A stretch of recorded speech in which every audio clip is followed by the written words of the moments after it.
Today's daf yomi is Shevuos daf Yud, Shevuos 10. Today's daf is dedicated for Shemir for the Chayalim, Matzah for the Shvuyim, and Yeshua for Am Yisrael. Daf yomi, we're going to start at the two dots around 18 or 19 lines from the top on 10a, where Rabbi Meir says, we quote the line from the Mishnah, Rabbi Meir says, Ko asirim kaparas and shaveh. Rabbi Meir says, all the goats have the same atonement, meaning to say there's the goat of the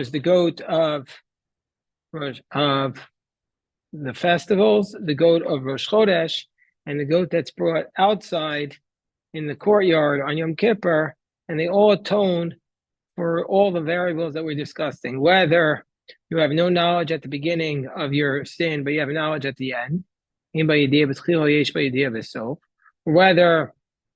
you have no knowledge at the beginning or the end, and also on tahor, a person who's tahor, a tameh. So Rameir says all these goats serve as an atonement. So the Gemara says, Amar Rabbi Chama bar Rabbi Chanina, my time with Rabbi Meir. What's the explanation for Rabbi Meir? It says the explanation for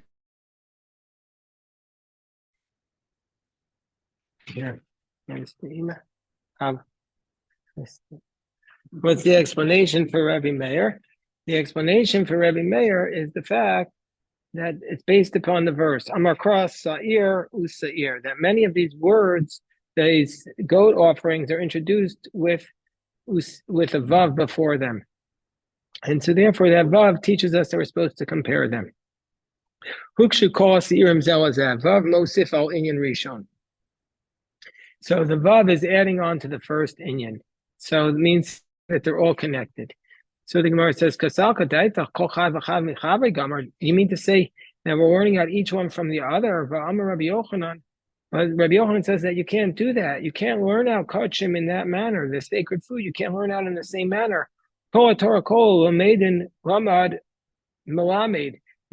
the whole Torah, you can learn out something that was learned out by Hekesh, and it can teach it. It can teach it. It can also go ahead and teach itself something else.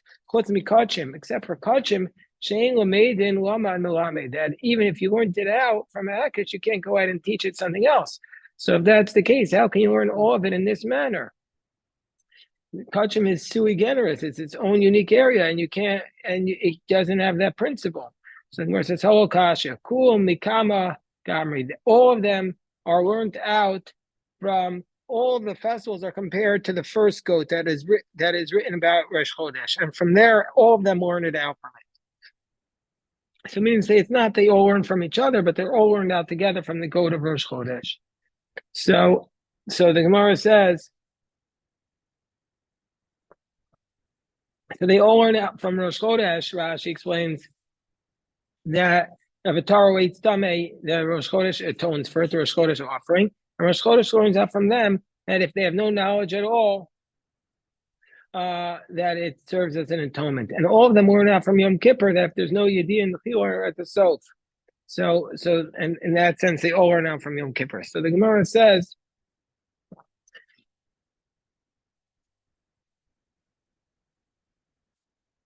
well, if that's the case, Teinach called the Kasav Hevis Sa'ir. That makes sense by all these goats where it says the word this Sa'ir, but the extra vav is not written there. Atzeres v'Yom HaKippur, and by Shemina Atzeres and Yom Kippur, the low Kasav Hevis Sa'ir, it doesn't have the extra vav. How do we know this halacha? Minoan, how do we know this halacha that they also atone for what all the other goats atone for? So Amar Rabbi Yonah, it's based upon a different verse. This is what you should do for God on your festivals. Take all the festivals are compared to each other. We all derive them all from each other. Gemara says a different question. The Gemara says, how can you learn out about the goat of Rosh Chodesh from the other festivals and Rosh Chodesh from the other festivals? Rosh Chodesh is not called a Moed. Rosh Chodesh la Moedu. The 5 books of Moses never referred to Rosh Chodesh as a Moed. So how can you learn out the Regalim from Rosh Chodesh?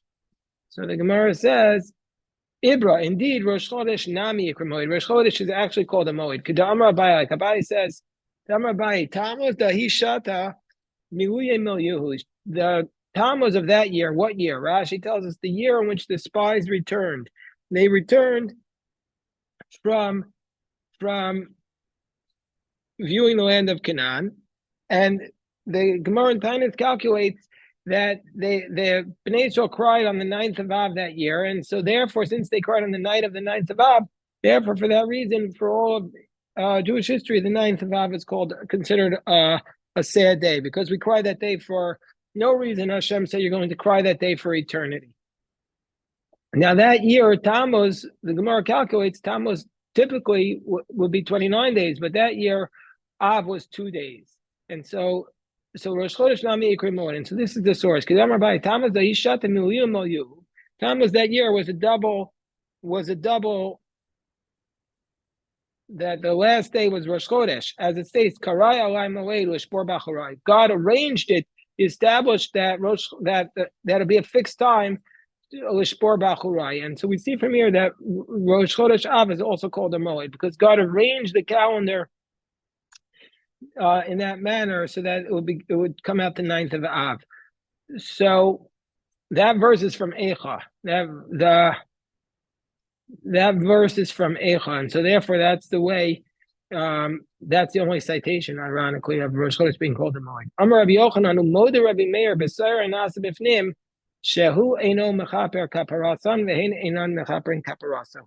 So Rabbi Meir admits that if the goat that was done inside sayer anas b'fnim, that the goat that was done inside the Holy of Holies, that does not achieve the same kaparasan of the other goats, and they do not achieve its atonement. Remember, we said the goat that was done inside, it atones for if you have yediyah at the beginning, but not at the end. Then the goat that was done inside suspends the punishment. So he says, Rameir says that is not in sync with the other goats. Why? It does not atone for their kaparos, so because his atonement does not atone for their kapara, because kapara achas mechaper ve'eno kaper shtei kaparos, because only there's one and not two. And hein einam mechaper and kaparos, and they don't atone for what it atones for. Amarkra achas b'shana kapara zulute ala achas b'shana. It only works once a year. So now the Gemara says, Tanya nami hachi, and we have a brayso that supports that. If you have no knowledge at the beginning or at the end, or if you have no knowledge at the beginning, but you have knowledge at the end, and if you have tar that ate the tummy,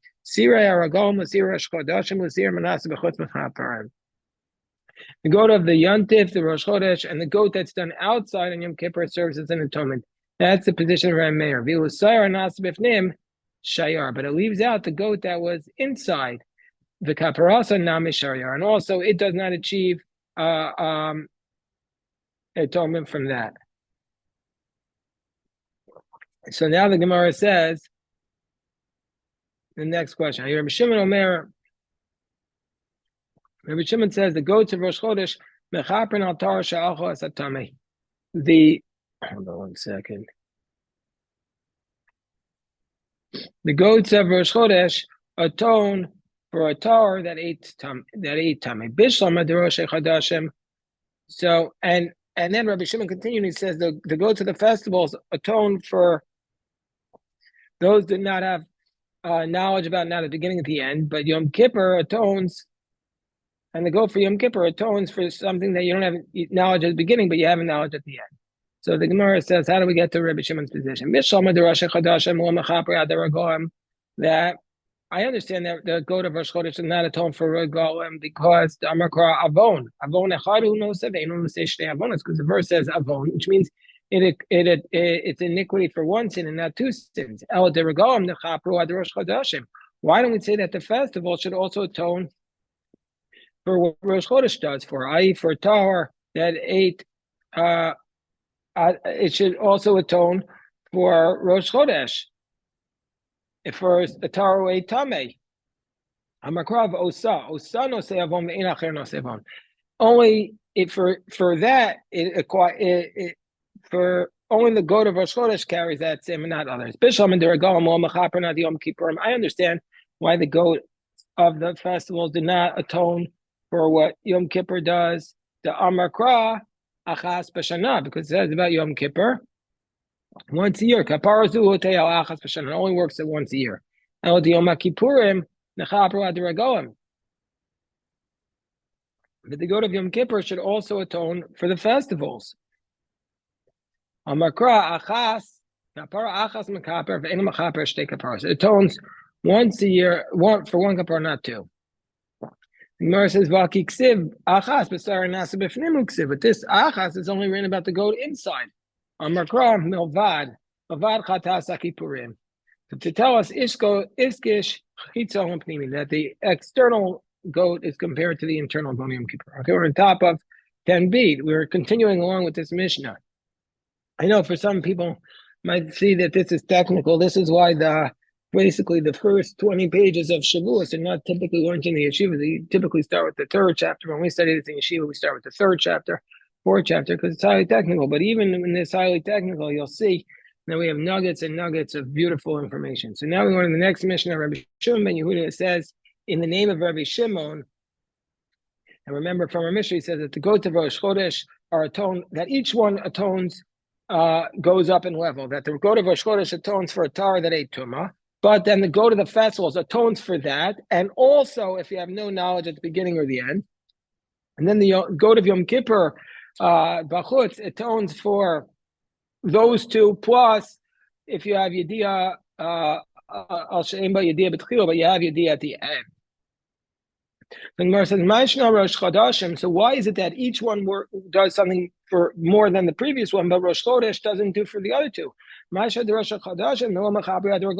the goat for Rosh Chodesh does not atone for the festivals? The Gemara says, it only because it says about Rosh Chodesh that it carries their sin. Its sin it carries for one sin, but not two sins. They're going nami Rosh Chodashim. So the festival should only do its own sin and not for Rosh Chodesh. So Gemara says no. Osa lo mashmalei. No, that's not what Osa doesn't imply, that it doesn't atone for the sin that Rosh Chodesh does. So Gemara says why is it that the Yantivs don't atone for the sin of Yom Kippur? Because in Yom Kippur it says once a year, that the goat of Yom Kippur, what that atones for, i.e., that if you have no knowledge, that if you have no knowledge at the beginning, but you have knowledge at the end, so that it's only done once a year on the goat outside on Yom Kippur.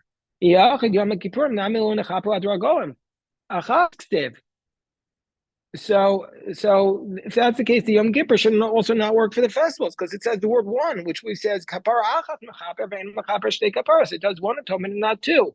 Gemara says achas lo mashma. No, the word achas doesn't imply that. Amai, why not? The iksiv achas b'sayir nasa b'fnim ksiv, because if it says achas, that's only on the goat inside. Remember, we said in the goat inside that suspends the punishment if you have knowledge at the beginning but not at the end. If that's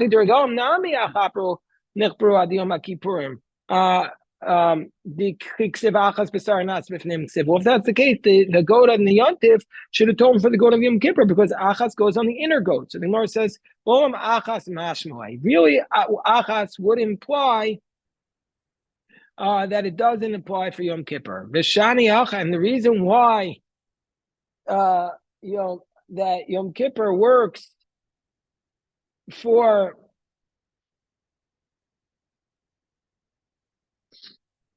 the reason why Yom Kippur works for the festivals, the Amar Kav Chipar Aaron al Karnosav Achas ben Bashana. Karnosav the Mizbeach Penimi for Achas Mechaper Ve'en Mechaper Achas Mechaper Ve'en Mechaper Shtei Kapros.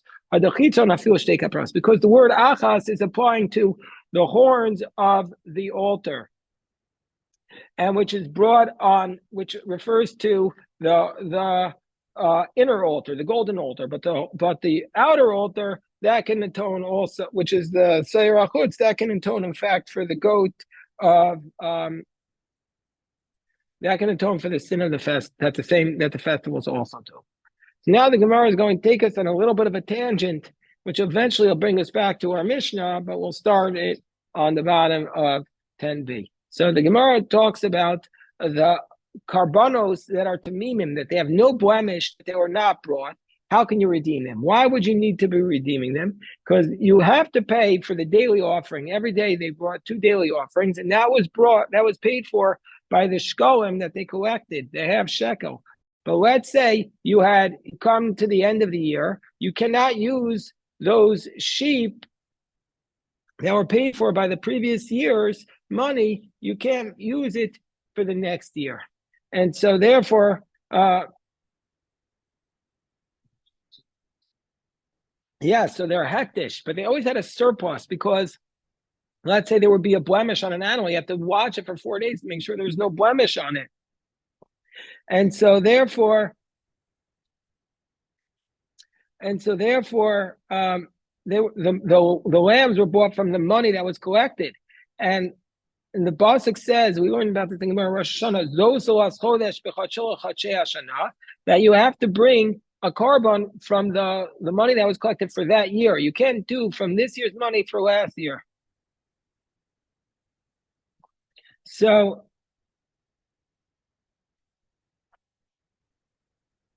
every single year, they had to buy new. So what about the sheep that were collected from last year's? So Amar Rabbi Yochanan Tamidim Shalohutzrechu Tzibor. Let's say they had these daily offerings that they didn't need to bring because they had a surplus. Niftin Tamimim. Even though in general, if there's an animal that's not blemished, you can't redeem the sacred animal. This money you can redeem with the money. With non-sacred money, and then the animal becomes chulin, and then they go and buy that. They take that money from the new year, from the new money. So Yosef Rabba, so when Rabba was sitting, he said this year, he said his teaching, Rav Chisda, Rabbi Yochanan Rabba. Who told you this? How could you redeem them from these animals if they don't have a blemish? Where did their kedushas aguf go? They were set aside to be an offering. How can you say that disappeared? Meaning to say, since they're still tamimim and they're able to be brought as a korban, you can't get rid of it. Amar so Rabbi says back to Rav Chisda, don't you agree with this? That you can redeem them. Vatanan, because we have a similar concept, and the Mishnah in Shkolm talks about the ketoras, the incense, which is also has to be paid for from only that year's collection. And so let's say an extra ketoras, and it wasn't used in that year. What would they do with the old ketoras? Mafrisha mimena schara unin. They would separate from the money that was collected, money for the purposes to pay the workers who would be preparing the ketoras, and they would take this, and they would give them this money, and then the money became chulun, and they would take this money, the ketoras money, and they'll transfer it onto the money of the umnan, and then the ketoras would become chulun, v'nos nosa umnim b'scharim, and they would give the extra ketoras to the craftsmen for their payment. The chodron v'lo kanosa, and then they would buy the ketoras back from these workers. Mitruma chadasha, and that way they'd be able to they'd be redeeming the ketoras by giving it and giving it to the workers as payment after they transfer it out of their holiness, and then they'd buy back from them. Then everybody'd be happy. But how can you redeem something that's holy? Where did their sanctity go that you could redeem it? Ketoras kamras? No, ketoras is not a problem. Shani ketoras, the kedusha's damimhu. That never had the sanctity of something being brought on the altar. That only had the sanctity of money. So they weren't going to go into that in tomorrow's daf, but that's the discussion of today's daf. So we'll stop here.